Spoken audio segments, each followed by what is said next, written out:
अवां ॾिसी रहिया आहियो KTV वर्ल्ड ऑफ न्यूज़ यानी ख़बरुनि जी दुनिया।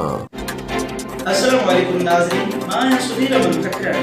अमां ॾिसी रहिया आहियो KTV वेब न्यूज़। पेश आहे हिन वक़्त जी अहम ख़बर। आजिया पब्लिकेशन ड्रखण ऐं प्रेस क्लब ड्रखण पारां ताज़ो विछड़ी वियल सिंध जो नाले वारो शाइर अशरफ ज़मा पीर चंद्रामीअ जे 40 वारी अदबी तक़रीब थी गुज़री। हिन तक़रीब जी सदारत हज़रत शाह अब्दुल लतीफ़ भिटाई रहमतुल्लाह अलैह जे गादी नशीं जे चाचे सैयद इक़बाल हुसैन शाह साहब जन कई। मुख्य मेहमान मारूफ़ शाइर सुल्तान अहमद खोसो ऐं एज़ाज़ी मेहमाननि में मंज़ूर मंगी, सांवल मीरा अली बख्श जुणेजो, GM रहसाणी ऐं महबूब अली महबूब ॾेपर जन शामिल हुआ। स्टेज सेक्रेटरी जा फ़राइज़ मारूफ़ शाइर मुश्ताक बुखारी अंजाम ॾिना। सभ खां पहिरियों हिन तक़रीब में मारूफ़ शाइर ऐं अदीब मुश्ताक बुखारी पारां साईं अशरफ ज़मा पीर चंद्रामीअ बाबति तासुरनि ते मुरतब कयल किताब जी महूरत कई वई।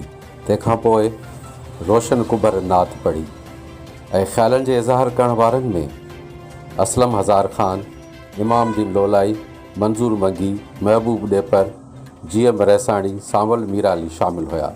इन मौक़े ते अशरफ ज़मा पीर चंद्रामीअ जो कलाम पिणु ॻायो वियो ऐं रागी हुआ अल्ताफ़ समो, ताहिर अब्बास कटवर ऐं आलमगीर सोलंकी।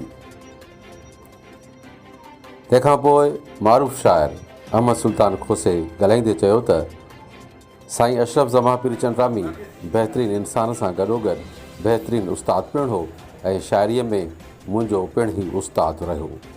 सदारती तक़रीर कंदे सैयद इक़बाल हुसैन शाह साहब जन चयो त साईं लतीफ़ जो मुरीद ऐं सभिनी सां प्यारु कंदड़ हुयो। हू दिलनि जो शाइर तर्जुमान हुयो ऐं हू सभिनी जे उदमनि जो शाइर हुयो।